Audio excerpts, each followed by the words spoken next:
आज घरात एक पाहुणा नाही, एक देव नाही, तर आपल्या कुटुंबातील सर्वात लाडका सदस्य परत आला आहे, आपला बाबा.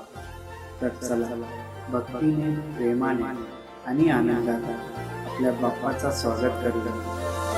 हे गणराया तुझी मूर्ती साजरी, देवा करुणा करा. तुझीच छाया सदैव आमच्या घरी, राहो विघ्नेश्वरा. आज सांगू किती झाला मना, आनंदी आनंद हो. आज